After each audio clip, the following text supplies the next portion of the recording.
In the north, the Arabian slave trade, a relentless 13th century campaign that claimed as many as 18 million souls. For the 7th century onward, tribal warriors were swept into a vortex of desert caverns and salt mines, where survival was measured in days. Then the tide turned. From the west, the transatlantic slave trade war unleashed a new kind of terror. 12 million people, fathers, mothers, children, shackled in the dark holes of the Middle Passage, bound for a new world they never asked for. They were stripped of their names, they were robbed of their tribes, but they were not erased.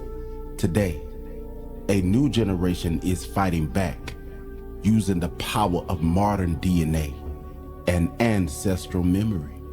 The descendants of the northern and the southern tribe of Yashara Allah are piercing together a broken history.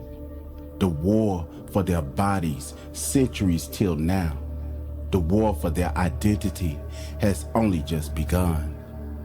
Where are they?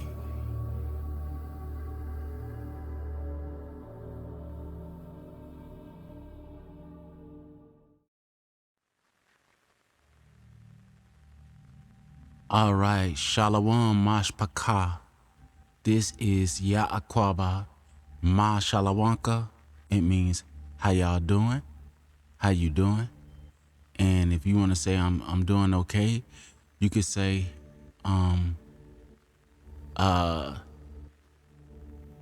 Tawab, which means good. And if you want to say I'm doing so, it's Kaka. All right, let me go ahead and get into this. And I got some reading that I want to do with y'all today.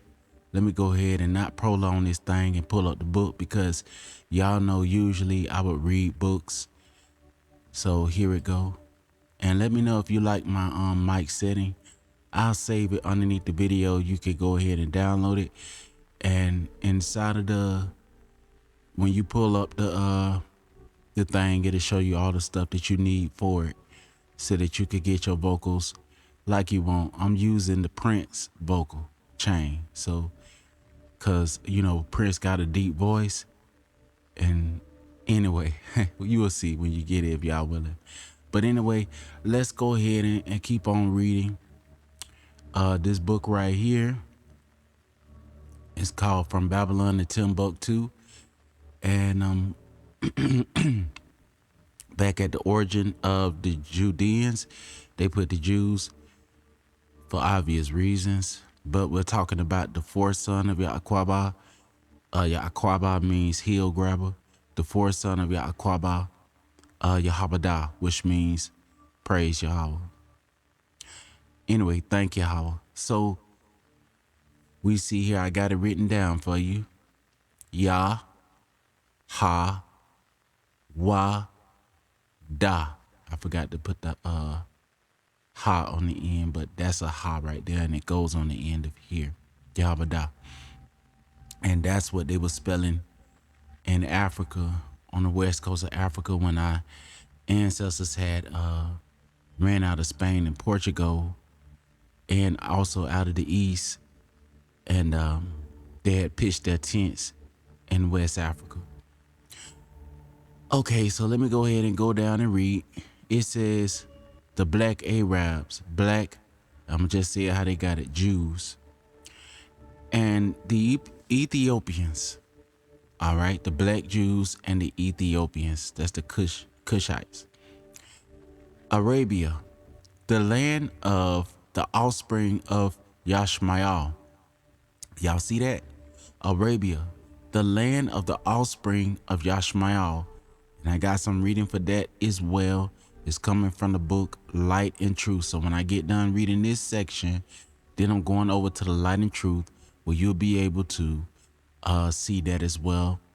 And if y'all willing, I'll post the books underneath the video, where you can be able to go and check them out. Arabia, the land of the offspring of Yashmael. The son of Abraham is bordered on the east by the Indian River, by the Indian Ocean, my bad. On the northeast by the Persian Gulf, on the north by the Arabian Desert, and on the west by the Red Sea. The most fertile region of this peninsula is the south and the southwest. All right. At one point, it almost reaches Ethiopia, which is in Africa. There were many Cushite tribes, that's Hamitic tribes, Cushite tribes, Ethiopians living in the northern, western, and southern sections of Arabia. The Arabians have had a long history of intercourse with the Ethiopians in the peninsula. I'm going to read that again. The Arabians have had a long history of intercourse with the Ethiopians in the peninsula of Arabia and with the Ethiopians across the Red Sea in the continent of Africa. James Bruce, author of Travels to Discover the Source of the Nile River, where it's a Nahar Kawash Nahar, the Nile River, where the northern tribe is prophesied to be dispersed in the book of Zephaniah, says that the people in Yemen, Arabia, particularly those of the coast opposite Saba, Sheba, were reputed Abyssinians, Ethiopians, Hamites, from the earliest period till after the Muslim conquest. Many of the Arabs are not black today because of the crossing with white slaves in their households and the harems. So the original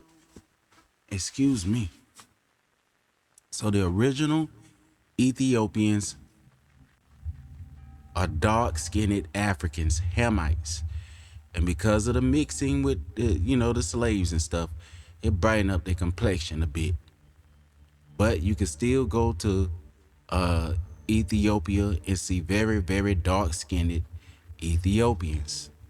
As I told y'all before, if y'all willing, I'll also link Sister One Gail Zalelum page underneath this.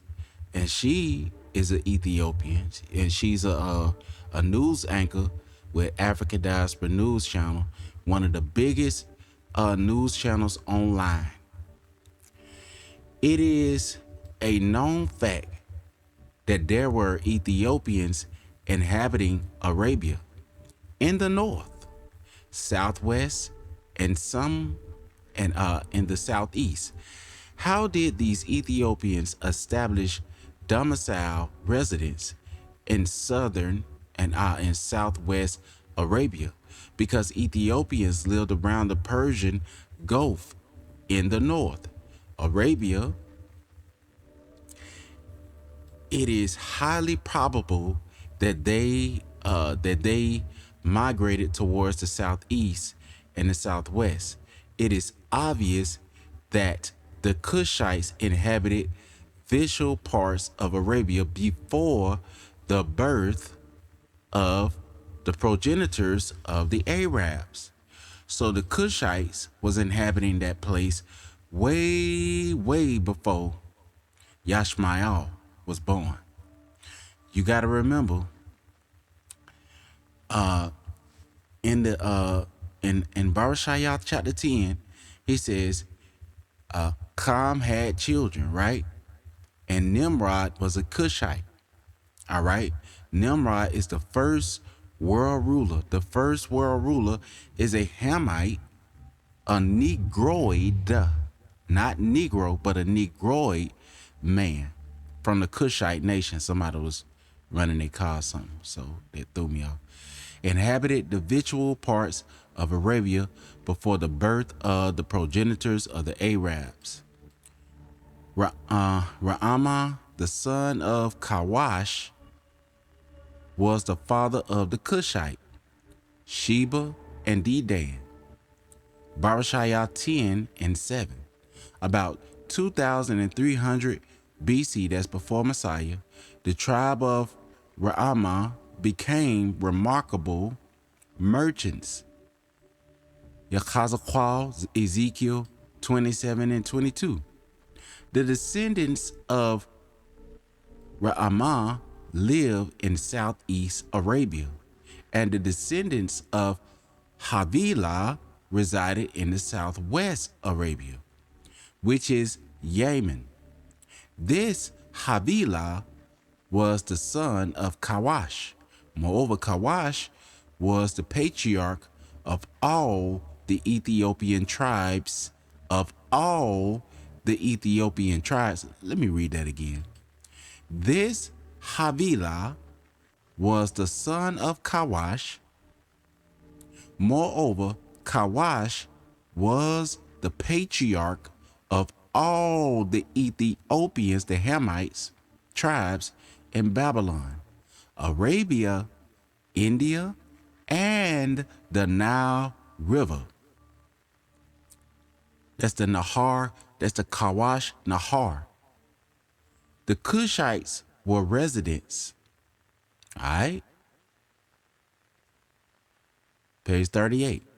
Of Arabia soon after the confusion of tongues at Babylon, 22,000 and 2,200, and I believe that's 47 BC before Messiah.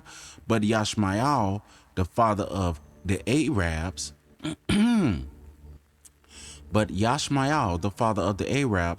was not where in Arabia before the Arabs. Was not there in Arabia before the Arabs. All right. Yashmael, the father of the Arabs, was not born until 1896 BC before Messiah.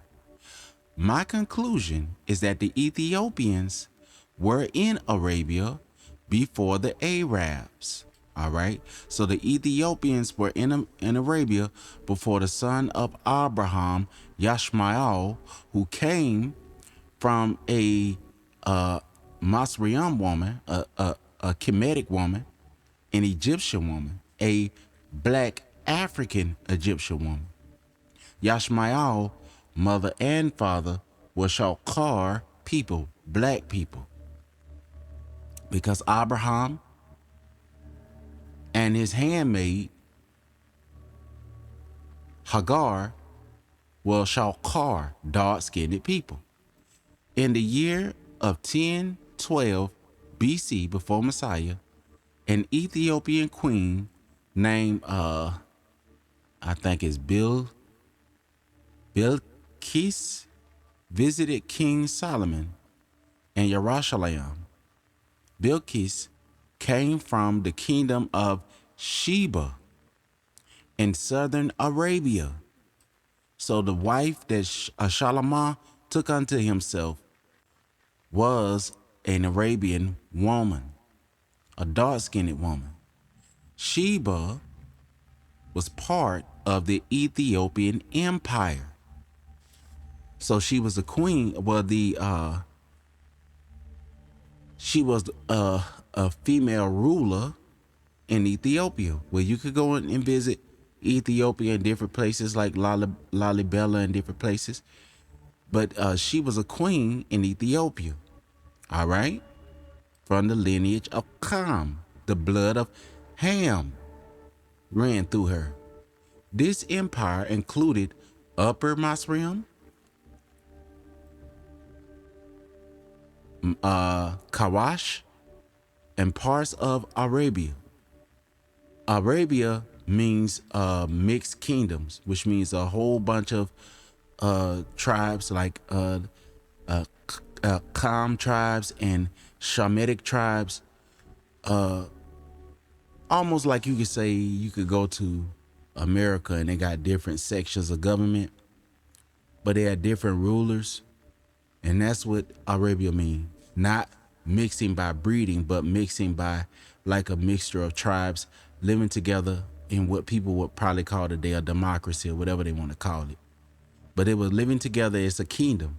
All right.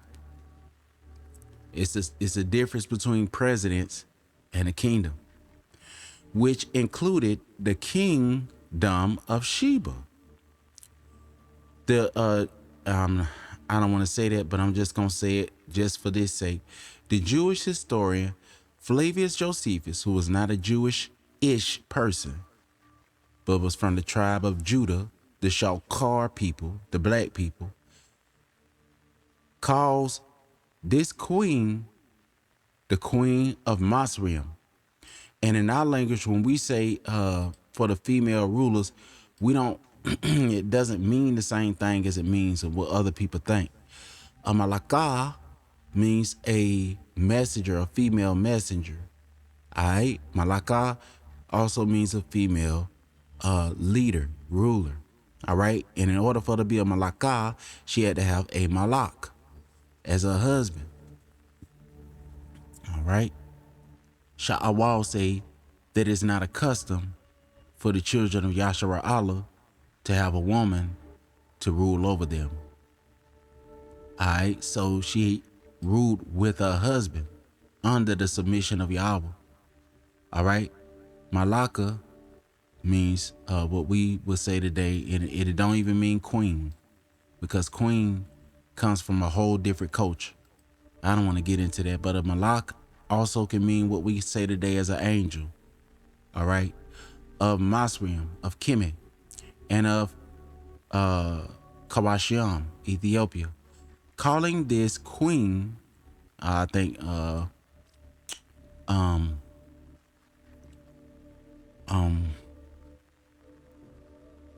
forgot his name, but the rapper called her Kandaka or something like that. Brother, I'm so sorry, I don't remember. Let me see. Genealogy of Shem. Shem was a black man in Africa. If you repeat, KRS-One. That's it. My bad. Of Kawash. And proper when you know the history, the historical background and genealogy of the early inhabitants of Arabia. So it was mixed with two type of dark-skinned people, Shamitic and Hamitic.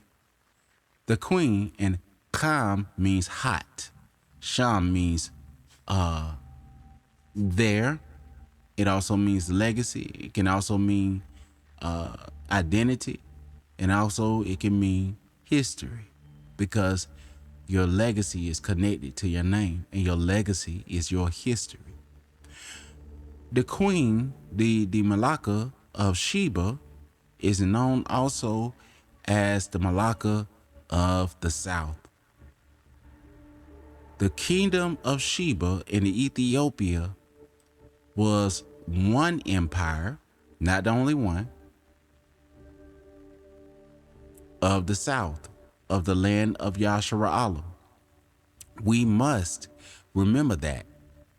On the map, Yemen, Arabia, almost touches Ethiopia in Africa. Okay? It is obvious that the Kandaka of Sheba had more than one name, because she is known to the Ethiopians by the name Makeda. Nevertheless, it is not strange that she had more than one name. The Ethiopian story of Makeda, the queen of Sheba, which is also a part of the African history over there, and all over the world, it's a part of history. And if you try to erase Makeda, you erase a whole century All right, you're erasing real history. Makita, all right, it is transmitted to us from the Abyssinians.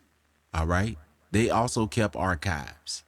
This important document is known as Kibra Nagast, or Honor of the Kings, and I got that book. The Ethiopian account relies the some of these words is kind of messed up.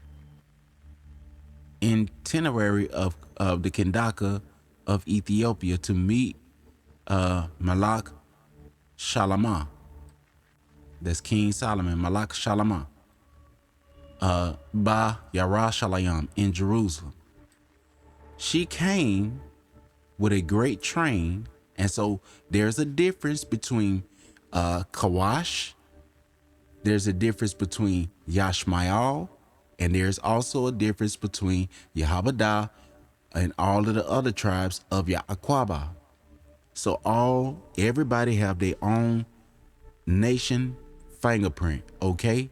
And if they was the same people, two kings don't rule inside of the same kingdom. All right? Shalamah, she went to visit Shalamah and return of official servants and abundant wealth while she was at Yerushalayim. She became infatuated with Malak Shalamah because of the organization of his affairs. And I'm showing you that our ancestors, diaspora, victims of the transatlantic slave trade, and also the northern tribe,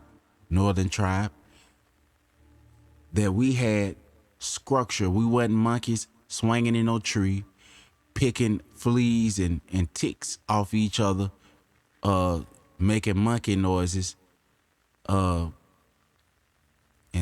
hitting each other with sticks and stuff like monkeys do. Even though the monkeys are the creation of Yahweh, we are not animals. Yahweh created Adam in his image and his likeness. His wealth, his kachama, his wisdom, his understanding, and physical appearance. So she liked his physical appearance. Now, is that saying that there is no Europeans that some of our sisters like to look at, or even some European women like to look at? What does it say? She liked his appearance. And due to his physical appearance, when we look at Yahweh Shah, who is a pure seed of Dawad, all right?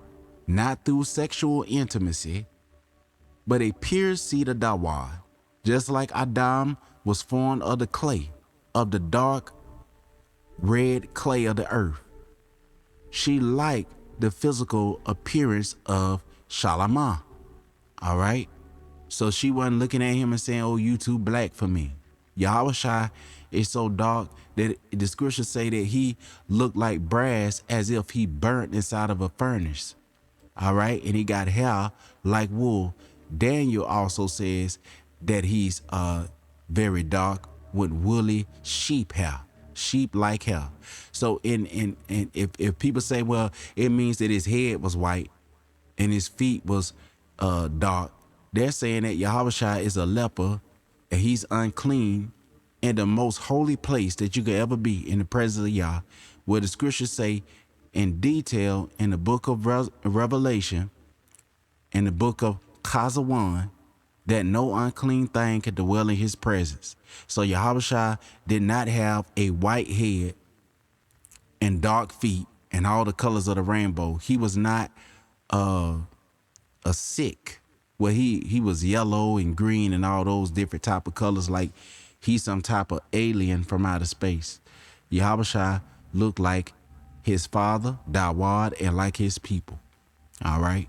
And Shalamah is also of that same lineage because of the organization of his affair, his wealth, his wisdom, his kachama, his understanding, and physical appearance.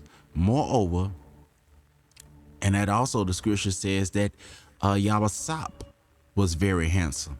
All right, said Yabasop was a good looking man. And Yabasop is not even of the lineage of the house of Dawad, but he's of the seed. Yabasop is the seed, he's the seed of Yiqwaba, but Rachala is his mama, Rachel. Let's go on down. The story relates that Malak Shalama, and when you look at Yabasop was couldn't even be identified as a brother by his own brothers. When they went to Masrium, and he was sitting on a throne, and they didn't even recognize him as their brother among all the Hamitic people. All right, so they couldn't tell the difference between his complexion. He looked like the Kemetic people, dark skinned, woolly hair. Yabasop Joseph relates the King Solomon fathered a child by the Malaka of Kawash. This child was called Dawad or Menelik. All right. That's why inside of Ethiopia, there is true Yahweh living over there, whether people want to acknowledge it or accept it or not.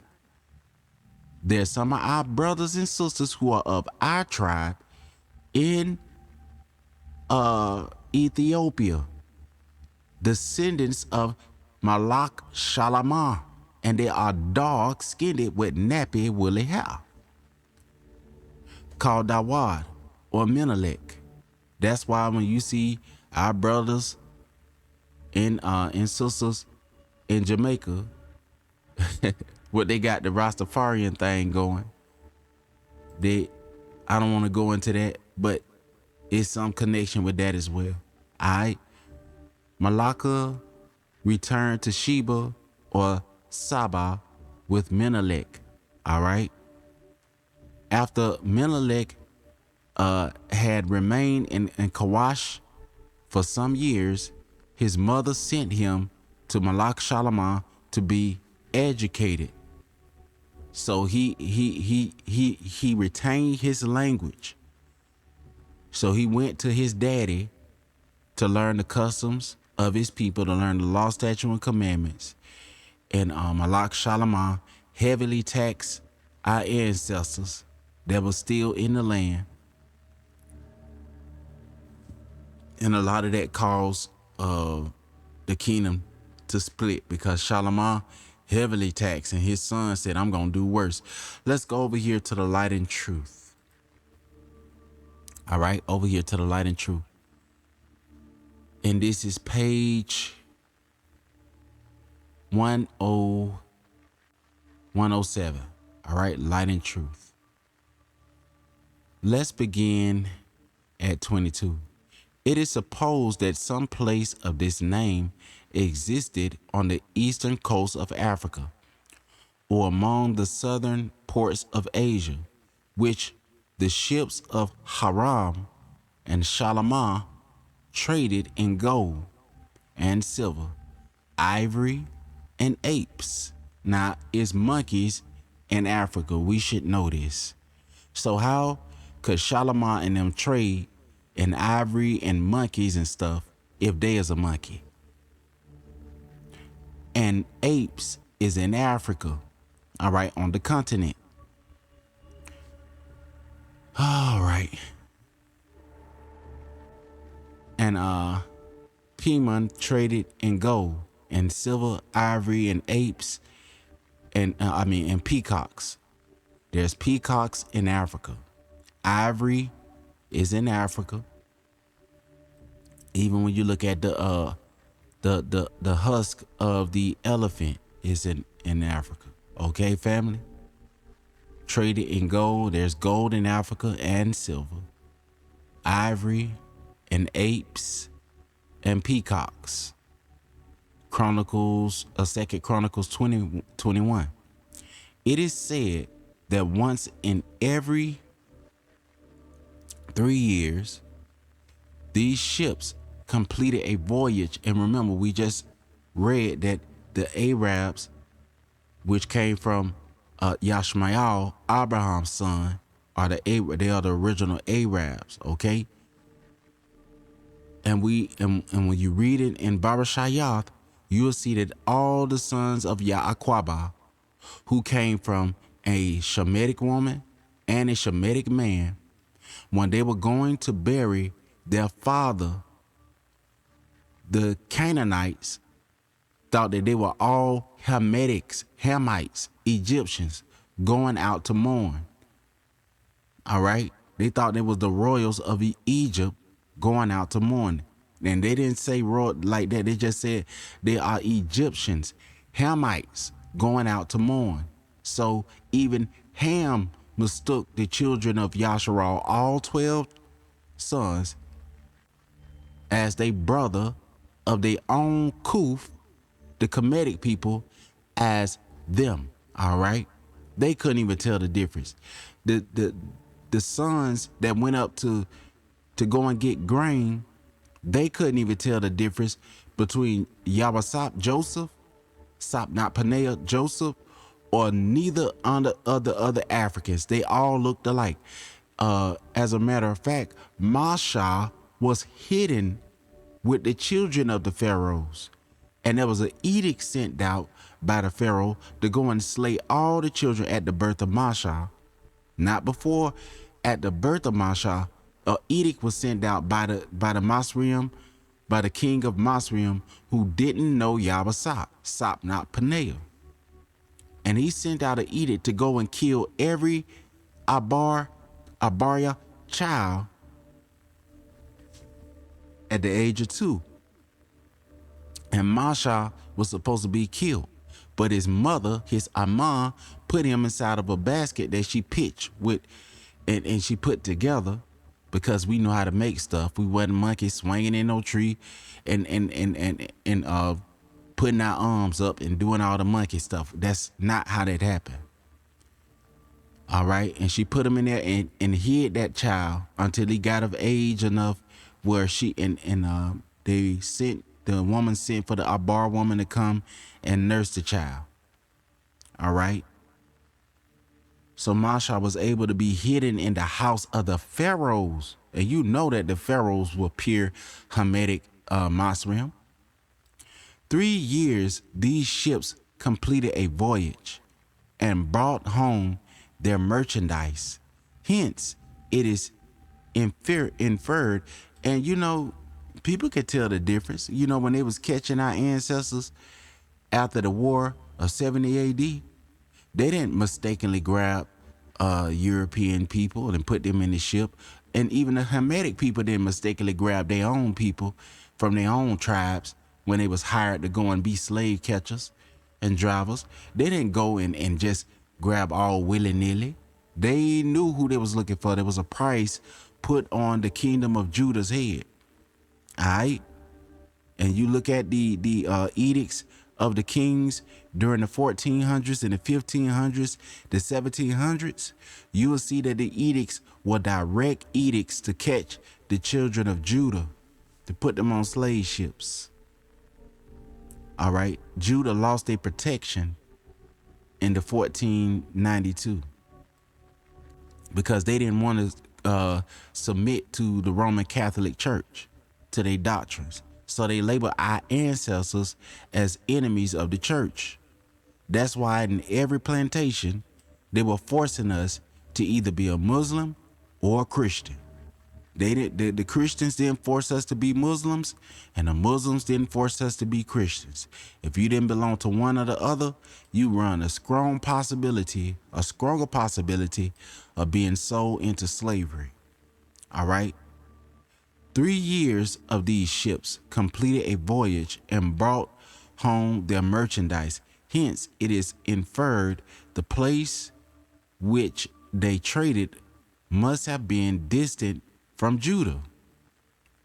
The vessels, as a matter of fact, during this time, and also the early time before Europeans even came down to the continent, It was a known thing that Europeans did not come down there to Africa. They call it the white man's grave, the European grave. All right. It was called the European grave. Even when the Greeks came down there, it said that they died of a mysterious disease. All right. And we know what that was, malaria, the skin sickness.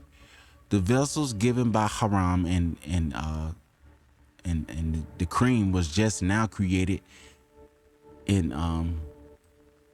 the iron and clay government. The iron the stuff that you put on the sunscreen was not created during the time, even during the time of 70 AD. It was later on after created, I believe, around 12 AD. That's after Messiah, or 13 or 14 AD. And that's why they were able to come on down throughout Africa after a while and start inhabiting the land. By Haram to Shalamah and those built by Jehoshaphat. And remember, we saw what Jehoshaphat mean. Yahweh judge. Yahweh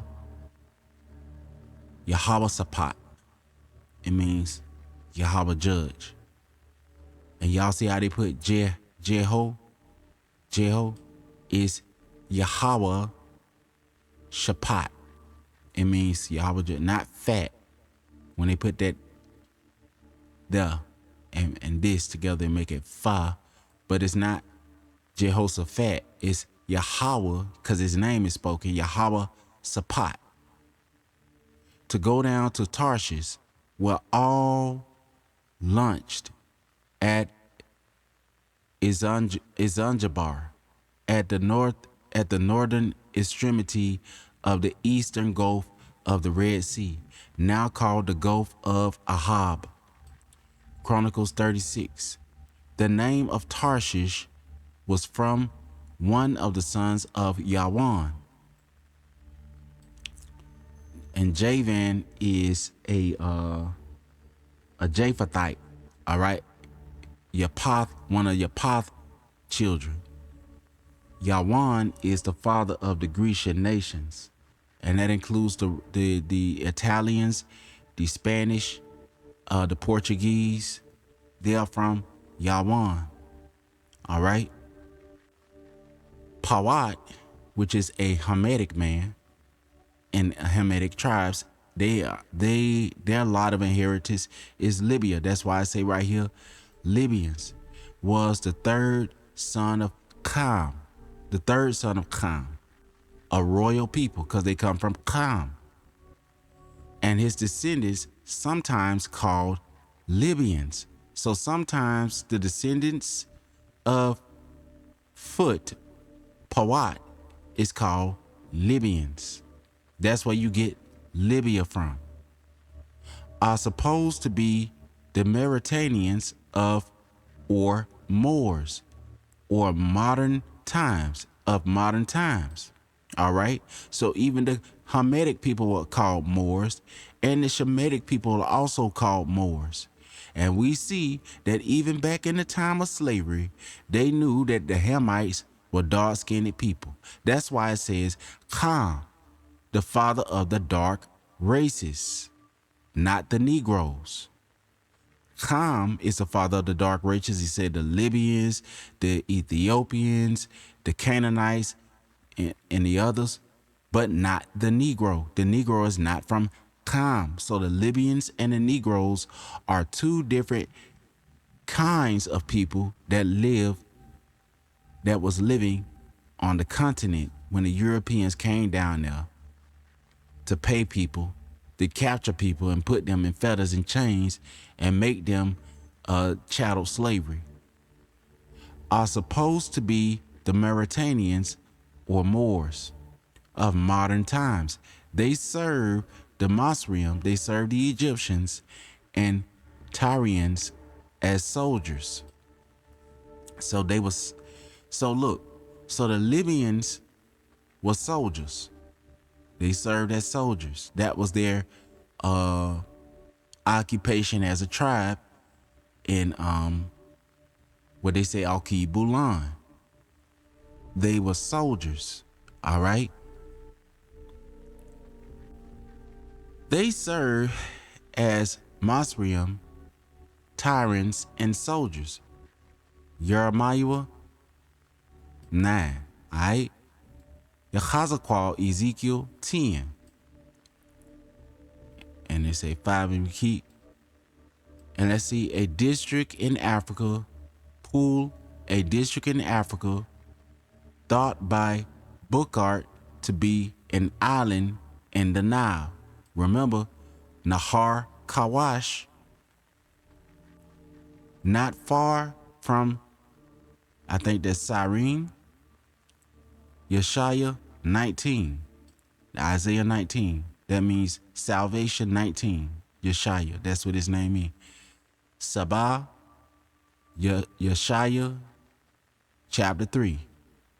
A peninsular district of Afri or Apar, Ophir, Ethiopia, deriving its name from the eldest son of Kawash,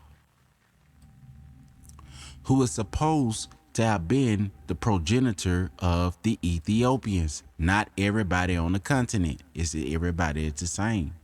We all have our own unique differences in different countries of the whole planet. All right. It is called Seba by Arabia. So it's called Seba by the Ishmaelites, the original Arabians. And the original Arabians oftentimes were called Berbers, cities of Arabia. All right, Mashbaka, that's all I'm going to read today. Let me put my marker on each of these before I end this. All right, I'm going to write sign. All right.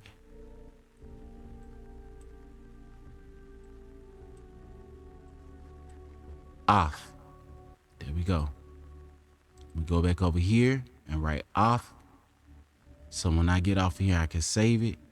And then I go back over this if y'all were willing when the time come. So I'm going to write sign again over here. Off. X mark the spot. Alap. The root word for the alap, for the is the ox head. And the root word for the tha, which is the last letter of the Abar scriptures. The root word for that is tha, which means signs. Sign. X mark the spot. So when Yahushua in Revelation, he said, Anya alap wata. I am the first. I am the first and the last. That's the alap wa ata. And the last sign. All right. So that's it, Mashbaka. Let me go ahead and end this with a shalom. And I hope that you stayed for the consummation of this video and you got something out of it. All right, Mashbaka. Shalom.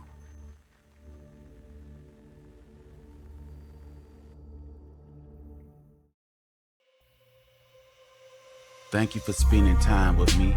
Every story we share here is a piece of my journey and a piece of yours too. As we continue forward, may we hold on to the lessons for the memories, the quiet truths that shape who we are. Until we meet again, take care of your spirit and keep moving with purpose. Shalom, Mashbaka. Bahasham Yahabashah.